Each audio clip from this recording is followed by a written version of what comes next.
Welcome, Greek U Nation, to episode number 584 of the Fraternity Foodie Podcast. I'm your host, Dr. Mike Ilon, CEO of Greek University. I'm a speaker and an author. Our sixth book just came out. It's called I'm So Beautiful, It's Ridiculous: Unleashing and Promoting Strength, Self-Worth, and Real Sisterhood. So go and pick up that book on Amazon or Barnes& Noble today. We call these episodes the Fraternity Foodie Podcast because there is nothing like great food to bring college students together. Fun fact, the biggest issue for today's college students is time management. There just never seems to be enough time in the day to focus on schoolwork, working a part-time job, extracurricular activities such as your fraternity or sorority, having a social life, plus also getting enough sleep. Today's college students aren't sleeping enough.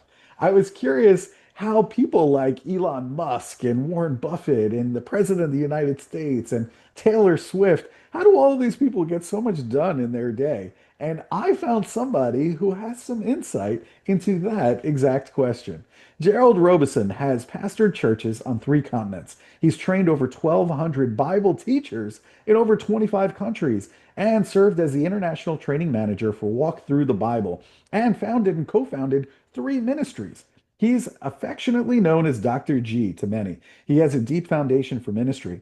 He was called to ministry while still in high school and began preparations for it. He achieved his BA in psychology and counseling at Furman and Mercer universities, his master's degree and his doctor of ministry at Luther Rice Seminary, another master's degree in education and counseling at Georgia State University, and more graduate studies at the International Institute of Theology and Law, sponsored by Simon Greenleaf School of Law and the International Institute of Human Rights, sponsored by the University of Strasbourg, France. Welcome to the show, Dr. G. What a pleasure to be here. But I'll tell you, rattling all that stuff off sounded kind of boring to me. Let's don't let all that get in the way of some practical, down-to-earth how to do things. I like that. I'm with you. I like some practical, down to earth how to do things. I like giving the students the information they need. I agree. Sometimes reading a bio, you're like, all right, enough about that. Like, how's that going to help me? That's right. So, all Uh, right, well, let's get into it. So, obviously, your journey in ministry has taken you across three continents and into over 25 countries. I'm just wondering what sparked this passion for global missions and ministry work. Not everybody gets into that. well, I guess I'm the product, the natural product of a Christian home. I grew up in church, and it was always an important factor with me. But when I got to high school, I felt called to ministry and followed through with that. I wanted to do other things. I wanted to be an actuary for an insurance company Mhm. because I was good with math and knowing that made good money. But to be honest, I couldn't see myself doing anything other than ministry. And from there, um, I got called to local churches to start churches, but then we ended up in Australia for 5 years, in the Netherlands for 3 years, and then I traveled training Bible teachers. I met a group called Walk Through the Bible, and they taught me speed teaching, where you can teach an enormous amount of material in a very short time. Like they will teach the entire Old Testament in 4 hours. Wow. And so from there, I guess I grew up, we were missions minded in our denomination, but I found out that was my problem. I was missions minded and not missions hearted.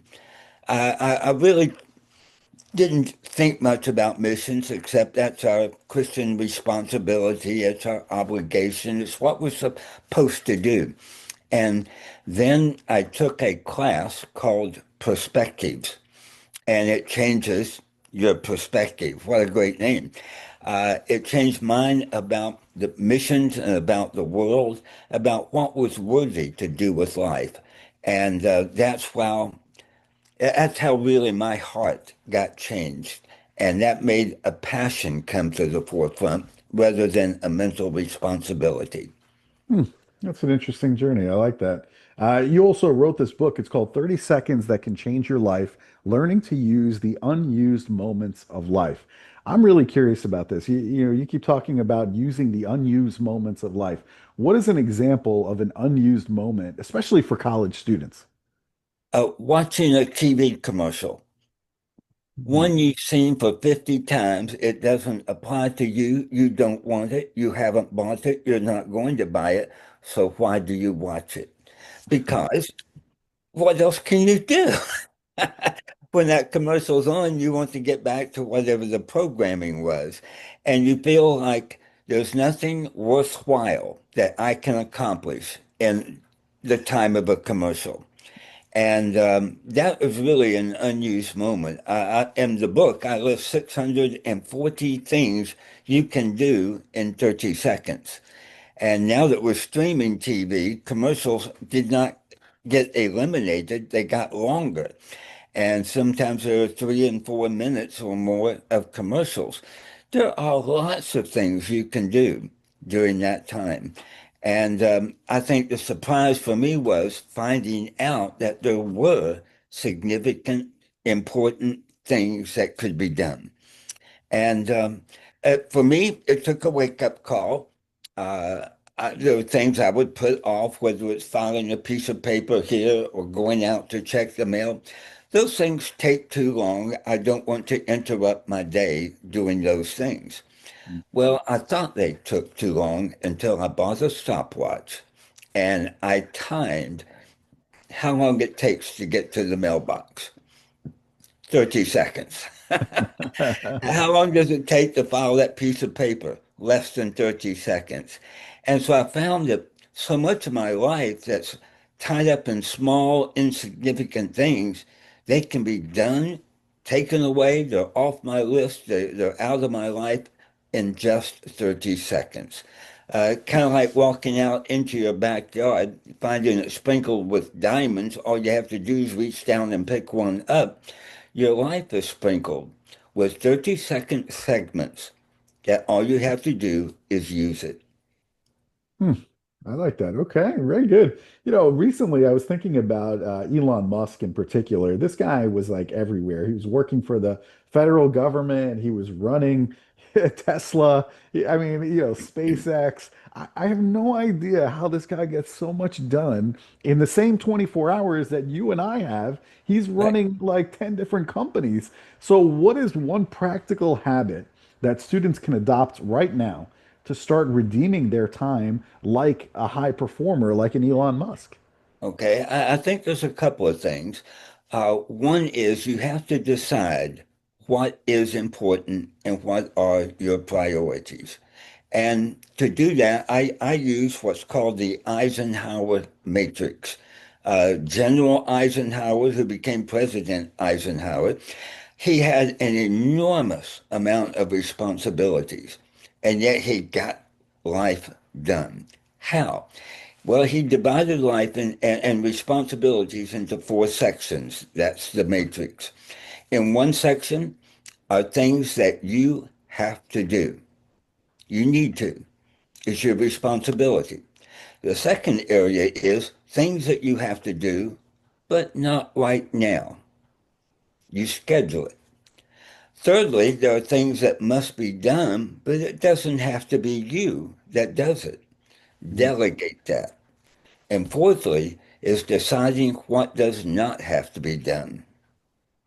And for me, that's hard. I hate telling people no. If they ask me to do something, to say something, to speak somewhere, I hate to turn somebody down. But learning to say no to the lesser things give you the freed up time to do the bigger things. And that's an important adjustment we need to make. Yeah, that's an important lesson right there is learning how to say no. I think a lot of college students, especially the high performers, the ones that are the president of various organizations on campus, they can't say no. And that is where they get stuck, figuring out what are the things that are not important to me and what can I say no to in order to free up what I really am passionate about. And the students today, I'll tell you right now, they feel very overwhelmed. Many times they are procrastinating Yes. assignments that are due in their classes and things like that. So, what does the book suggest in terms of turning some short moments into really powerful opportunities for growth or productivity? Okay. Well, I recall when I was in college, I set my alarm clock for as late as I could to still get up and get to class. Right. I've learned now to be a bit earlier, not to get something done, but to lie in my bed and ponder. Now, pondering to me is thinking diligently about life. What do I need to do? What do I have to do? What's the most important thing that has to happen today?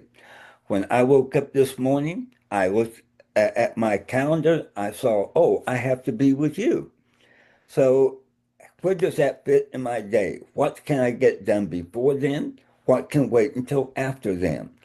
And that pondering can take anywhere from 15 minutes to an hour, but it's valuable time that determines the rest of your day, that can determine the rest of your week.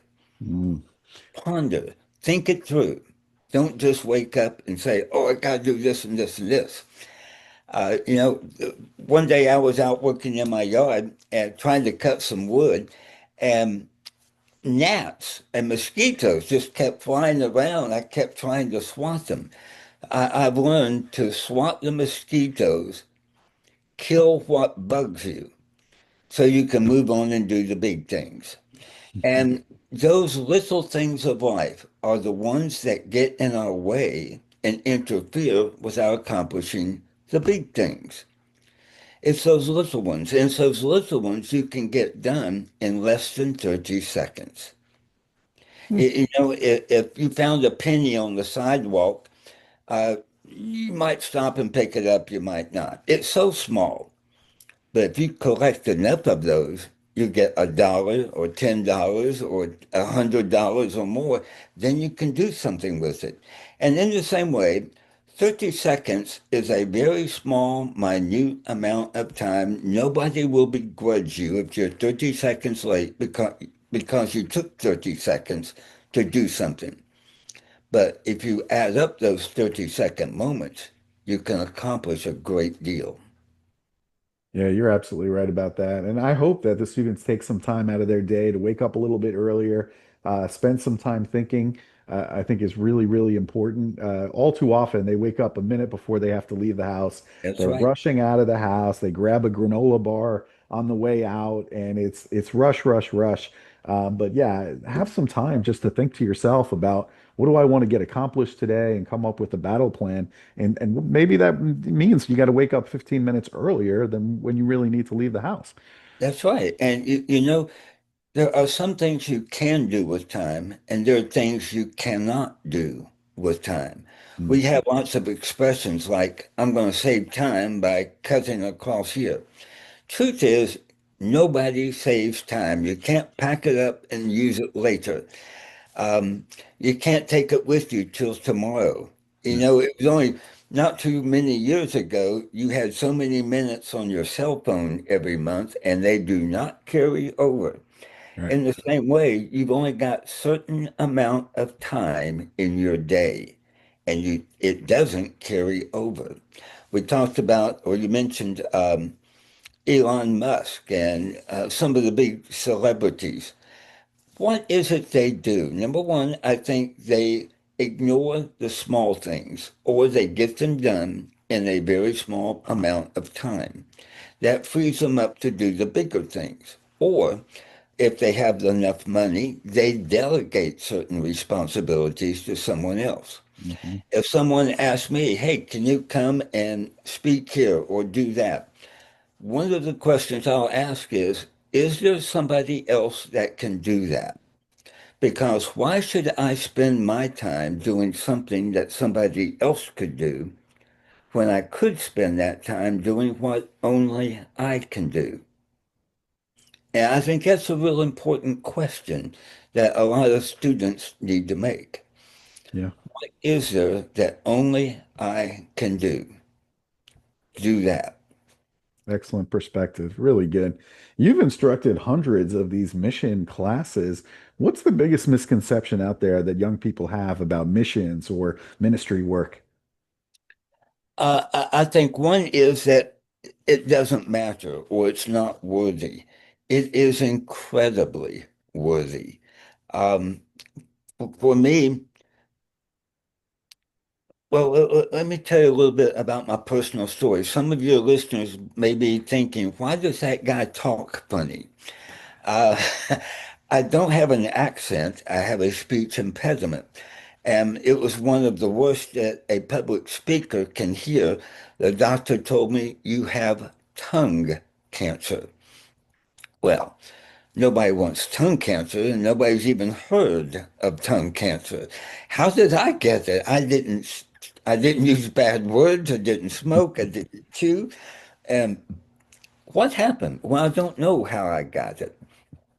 But hearing that, the doctor said, it's got to come out. I thought, what has to come out? He said, the cancer. I thought, oh, good. I thought you meant my tongue.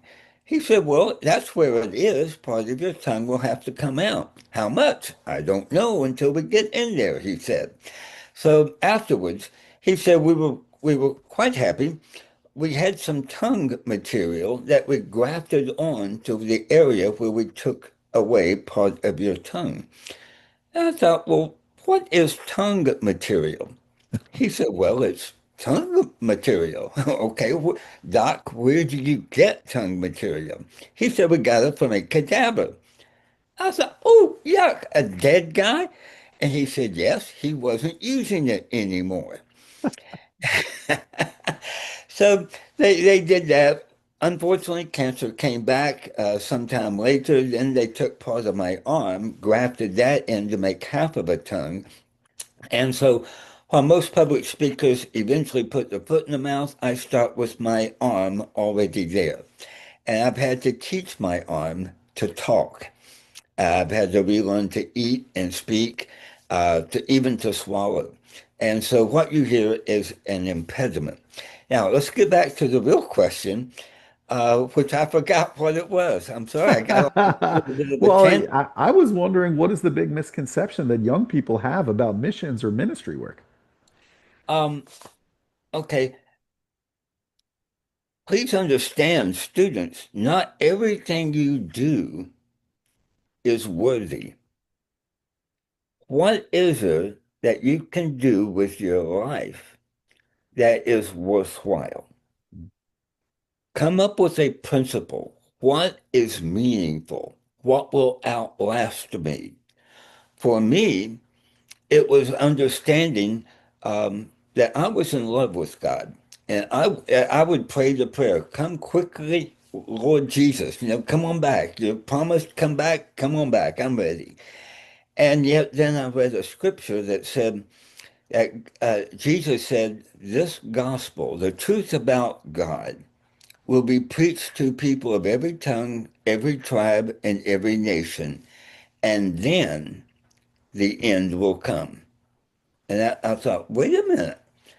I'm asking the Lord to come back, but he told me he's not coming back until I do my share of reaching people of every tongue, every tribe, and every nation. And so that's what made my life worthy.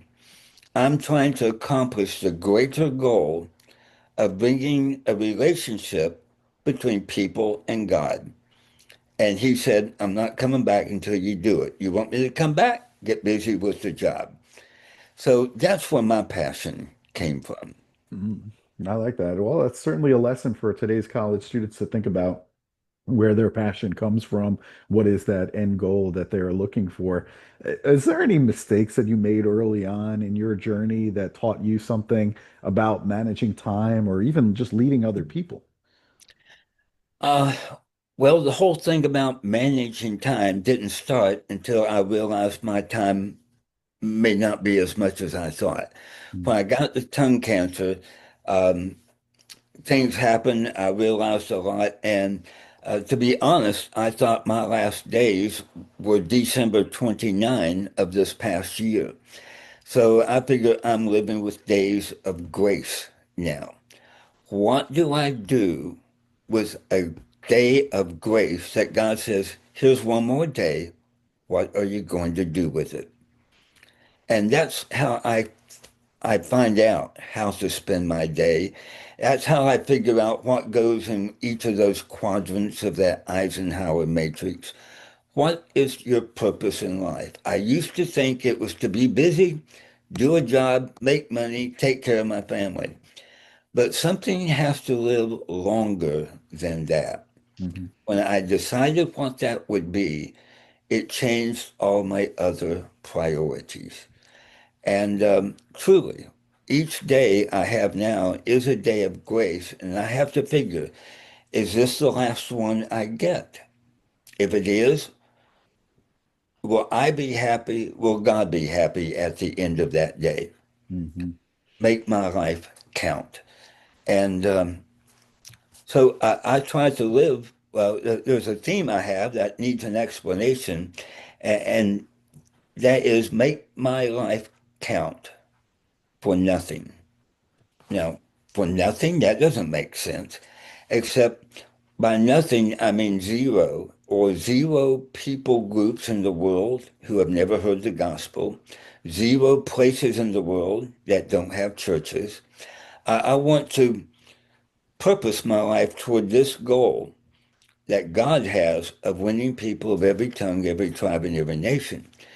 Um, I missed that growing up.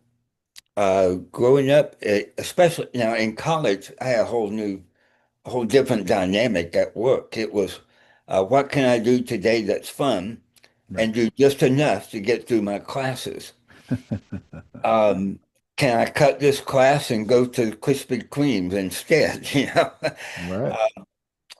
I wondered how can I do the least to get by academically and the most I can do to have fun and have a life. Hmm. And I don't begrudge that of anyone, but somewhere at some time in your life, you need to decide what is it I will spend my life with. Time is it. There's things you can't do. I mentioned you can't save time, you can't buy time, you can't kill time. Time's not alive. You can't kill it. You can't make time. You can't create it. What can you do with it? You can use it wisely and effectively, or you can lose it. Time is continually, it flows past, and for the next 30 seconds, you are either listening to us doing something or you're doing nothing. If you're doing nothing, you never, ever get that 30 seconds back. It's gone. Mm. So, knowing that it's use it or lose it, you better question how to use it because you don't get it back. Yeah. I think that's really, really good lesson, and your perspective changes, I think, from college to adult, and then you start getting a little bit older. And I think the older I've gotten, I start thinking about what my legacy is going to be, right? What are Yeah. people going to remember me by? And that becomes really kind of that driving factor because, like you said, we only have a finite amount of time on this earth. And so the question is, what impact did you make? Right. Yes. Well, And so that's what I think about now. yeah. Let me ask your your college students this. How many of you know or even care about your great grandparents Mm. or their parents? And the truth is, those people are usually so far back in history, we don't care. We might know their names. Maybe you've got to meet them. But there comes a generation you don't know them and you don't care. The question might be, what could they have done or did they do that impacted your life? Mhm. That is your legacy. That's what you just mentioned. What is it you want to do with your life to make it count? Mhm. That's a great question, and that's something they can ponder. I think that's a good question to ponder. While you're waking up a little bit early, sitting in bed and thinking about what the next day looks like, what the next week looks like, what the next year looks like, Mhm. and maybe they can do that. You obviously have a very global vision in terms of what you want to bring to this earth. How can the students who are listening right now have a wide global vision like the one that you have, but they're just kind of living a very local college setting life? They're not really thinking about that big vision. How do they expand their vision into a global vision? I think it's mostly contagious. You have to find people who have that attitude and milk it for all it's worth. For me, that class perspective, for college students, you can get credit at your college for this class of called perspectives. It lasts about 3 hours a night, one night a week for 15 weeks. Mhm. And that is what really changed much of my heart, my perspective, my attitude. That's where I learned what really counts in life. What should I live for? What am I willing to die for?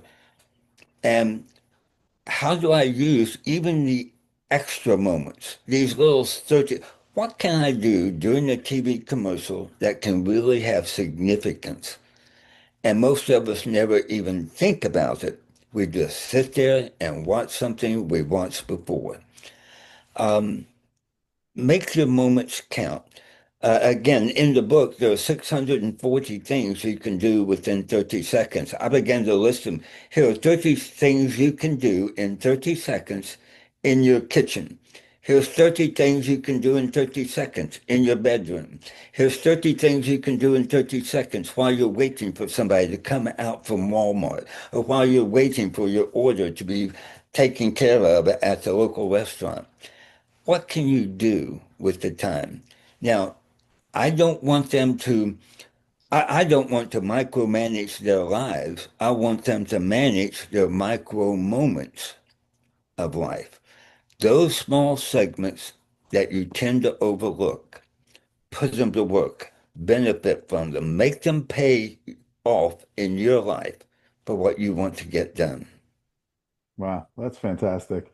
I want to leave you kind of with that last message to all of our college student listeners. If there's one lasting message that you want to give college student listeners, whether it be about faith or leadership or their purpose in life, what would it be? Uh, I believe it is finding out what is the single most important thing in life. Now, for me, that's my relationship with God. For them, it may be something else. Then, having discovered that, learn to wipe away anything that keeps you from accomplishing that one thing. Even the Apostle Paul said, "This one thing I do," and he was doing it for Christ or for Jesus. And find that one thing and become the very best at doing that one thing. You become the person that sets the standard for those around you, those who follow in your footsteps. That's a great message, and I plan on executing that to perfection. I promise you, Dr. G. And so, if our college student listeners, if they want to go and buy your book, of course, the book is called 30 Seconds That Can Change Your Life, Learning to Use the Unused Moments of Life. Where can they go to buy the book or connect with you? Where should they go? Hey, I go to the same place they do. Go to Amazon.com. They can, Amazon.com. yeah, they can type in the name of that book. Be careful, there's another one out there under a similar name. Just get the one that's by Gerald Robison and has that subtitle, Learning to Use the Unused Moments of Life. And or just put in my name, and a lot of different books will come up that I Fantastic. tried to share with others. Yeah, that's wonderful. So the name of the author, of course, is Gerald Robison, Robison. Go and check out all of his books. He's written a ton of books out there. The latest one is really good and I think really applicable to college students. 30 seconds that can change your life, learning to use the unused moments of life. Dr. G, thank you so much for spending time with us today. We Hey, really you are appreciate it. welcome. You are welcome. And to those who are listening still in bed, ponder or get up. That sounds like a plan to me. To our college students, I hope you enjoyed this conversation with Dr. G. If you did, please like it on social media. Please share it with other college students, and we'll see you on the next episode of the Fraternity Foodie Podcast. Thanks for joining us. Bye for now.